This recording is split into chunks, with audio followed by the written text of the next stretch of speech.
मामला शुरू होता है 2 दिसंबर से। सुप्रीम कोर्ट में रोहिंग्या और घुसपैठिए को लेकर सुनवाई चल रही थी। केंद्र सरकार ने कोर्ट को बताया कि कई राज्यों ने बिना किसी पुख्ता जांच के रोहिंग्यों को पहचान पत्र दे दिए हैं और कुछ जगह पर तो इन्हें अलग अलग सुविधाएं भी दी जा रही हैं। इस पर सीजेआई ने कड़ा सवाल पूछा कि अगर लोग जो ये रोहिंग्या हैं वो देश में गैर कानूनी तौर पर आए हैं तो इन्हें किस तरह रेड कारपेट दिया जा रहा है। कोर्ट ने राज्य से साफ डेटा मांगा और पूरी रिपोर्ट और निगरानी व्यवस्था पर जवाब मांगा है। अब आते हैं 5 दिसंबर वाले सुनवाई पे। इस सुनवाई से ठीक पहले एक बड़ा विवाद खड़ा हो गया। कुछ पूर्व जज, वरिष्ठ वकील और सामाजिक कार्यकर्ताओं की एक टीम करीब 30 लोगों ने चीफ जस्टिस को एक खुला पत्र लिखा। इस पत्र में कहा गया कि किसी भी समुदाय, खासतौर पर रोहिंग्या को सुरक्षा खतरे के नाम पर निशाने पर नहीं लिया जाना चाहिए। पत्र में यह भी लिखा गया कि कोर्ट को इस मामले में एक मानवीय नजरिया भी रखना चाहिए, क्योंकि कई लोग युद्ध और अत्याचार से भाग कर आए थे। ये पत्र सुर्खियों में आ गया और सुनवाई से ठीक पहले माहौल गर्म सा हो गया। अब आइए समझते हैं कि रोहिंग्या और घुसपैठिए में क्या फर्क है, फिर आप इस मामले को अच्छे से समझ पाएंगे। रोहिंग्या म्यांमार के रखाइन राज्य का एक विशिष्ट जातीय धार्मिक समुदाय है। सांप्रदायिक हिंसा, उत्पीड़न, नागरिकता संकट, मानवाधिकार उल्लंघन से बचने के लिए शरण लेते हैं। यूएन के अनुसार स्टेटलेस रिफ्यूजी माने जाते हैं। कुछ देशों ने इन्हें मानवीय आधार पर संरक्षण मिलता है। अधिकतर लोग अपने देश से निकलते समय ही नागरिकता दस्तावेज खो देते हैं या म्यांमार उन्हें नागरिकता नहीं देता।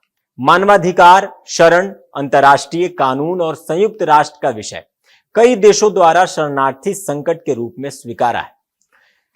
कार्ड रखने वाले कुछ रोहिंग्या भारत में शरणार्थी प्रोफाइल में पाए जाते हैं, पर भारत इन्हें आधिकारिक रिफ्यूजी स्टेटस नहीं देता है। बड़े पैमाने पर विस्थापित समुदाय सुरक्षा एंगल तब उठता है जब वे बिना रजिस्ट्रेशन के बसते हैं, अपनी जान बचाने, परिवार सुरक्षित रखने और शरण पाने के लिए निकलते हैं। रोहिंग्या इज इक्वल टू एक समुदाय जो हिंसा और उत्पीड़न से बचकर शरण मांगता है। अब समझते हैं घुसपैठिए क्या होते हैं। कोई भी व्यक्ति किसी भी जाति, धर्म का हो जो अवैध तरीके से किसी देश में घुस जाए वो घुसपैठिया होता है। घुसपैठ के कारण अलग अलग हो सकते हैं, रोजगार, अपराध, अवैध व्यापार या सिर्फ अवैध निवास। कानून के मुताबिक इलीगल है और किसी भी देश में ये अपराध है। जानबूझकर पासपोर्ट, वीजा के बिना सीमा पार करता है या फर्जी दस्तावेज का उपयोग करता है। राष्ट्रीय सुरक्षा, सीमा सुरक्षा और आपराधिक कानून का विषय है। किसी भी देश द्वारा मान्यता नहीं है। इन्हें पकड़ा जाए तो डिपोर्ट किया जाता है। अवैध तरीके से सीमा पार करने वाले हर व्यक्ति को भारतीय कानून इलीगल माइग्रेंट मानता है। सुरक्षा जोखिम ज्यादा माना जाता है क्योंकि एंट्री ही अवैध होती है। वो व्यक्ति जो अवैध तरीके से किसी भी देश में प्रवेश करता है उसे घुसपैठिया कहते हैं।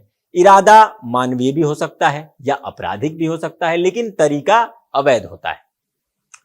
5 दिसंबर को जब फिर सुनवाई हुई तो केंद्र सरकार ने और सख्त रुख दिखाया। सरकार ने कहा कि कुछ राज्य में रोहिंग्यों को राजनीतिक फायदा उठाने के लिए बसाया गया है। जमीन दी गई है, पानी, बिजली की सुविधाएं दी गई है, जबकि इनकी सुरक्षा जांच पूरी नहीं हुई थी। केंद्र ने कहा कि कई राज्य सही डेटा नहीं दे रहे हैं, जिससे इनकी संख्या और फैलाव का अनुमान लगाना मुश्किल हो रहा है। कोर्ट ने कहा कि यह मामला अब देशव्यापी सुरक्षा से जुड़ा है और जल्द ही सभी राज्यों से विस्तृत रिपोर्ट ली जाएगी। अदालत ने साफ किया कि पहचान, निगरानी और कानून प्रक्रिया स्पष्ट होनी चाहिए, क्योंकि देश में कौन रह रहा है और किस आधार पर रह रहा है ये जानना बहुत जरूरी है।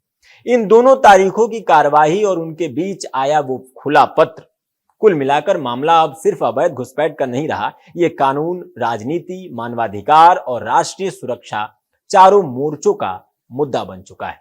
आपका इस विषय पर क्या ख्याल है कमेंट बॉक्स में जरूर बताइए और मिलते हैं आपसे अगली वीडियो में। देखते रहिए भारत अपडेट।